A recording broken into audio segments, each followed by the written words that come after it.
Donald Trump is facing, some would say, an impossible balancing act, living up to the America First agenda, the no wars agenda, and America's role in the Israel-Iran conflict. Clearly, the Trump administration wants to demoralise the Iranian regime and ensure they don't get their hands on nuclear weapons, but how far do they go to make that happen?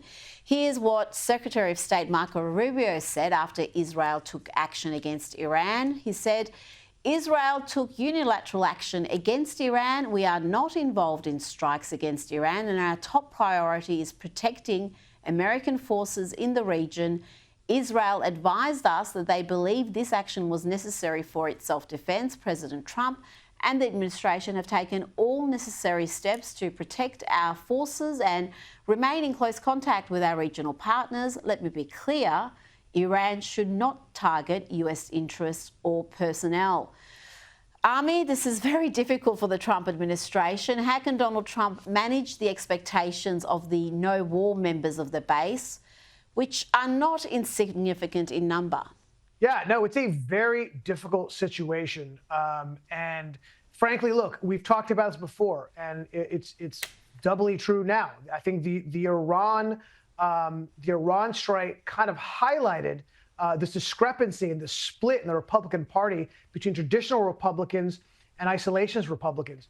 I want to point out one thing first before I continue on down that road, is that when Israel was hit by ballistic missile after ballistic, like hundreds of ballistic missiles that slammed into Israel, killing Israelis, damaging buildings, the Iran deal, which is what Trump said he wanted to back out of it, he did in fact back out of it in his first administration, and went on saying we will never go back to that. Well, one of the reasons why we hated that and why that agreement was horrible was that they allowed Iran to continue to build and to develop ballistic missiles, and now you see the results today as these things are slamming into Israel, killing Israelis. I just want to point that out, okay? And why Trump took us out of that deal. But going back to the split, no, it's a significant issue. You can see, look, J.D. Vance, as someone who is aligned with the more isolationist view, he said something really interesting in the Kennedy Center not long before the attack on Iran, when he said, I'm not convinced Iran wants to build a nuclear weapon. I mean, what is he talking about? I know Trump doesn't believe that. Trump was firmly in the camp of they are trying to get it, and we will stop them no matter what it takes, including allowing Israel to do this. He knew Israel went to him and talked to him before the attack. He made that very clear, and Israel made that clear, and he gave him the green light because he understood that the talks with Iran that he was conducting were going nowhere.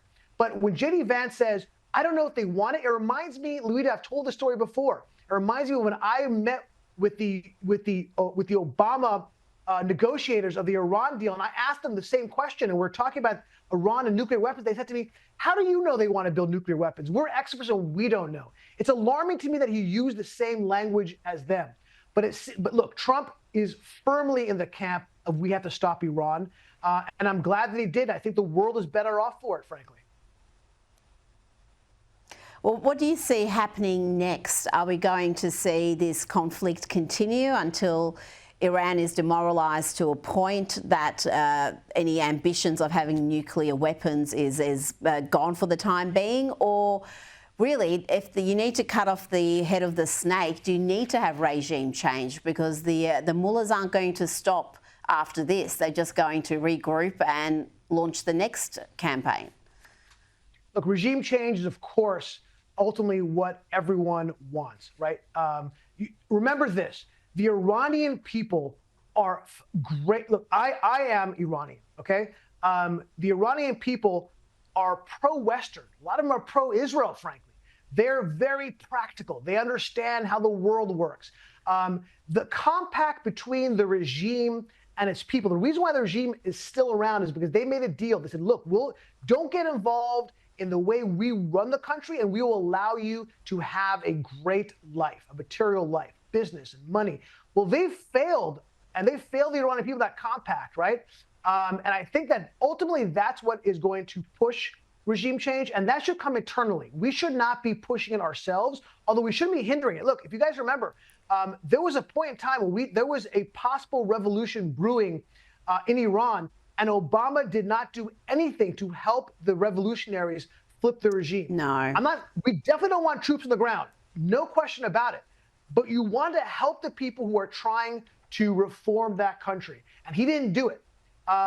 So yes, look, ultimately we don't know what's going to be the end result. That one of his great failures there was Army, where the Iranian people were putting their lives on the line, and America was entirely missing in that episode.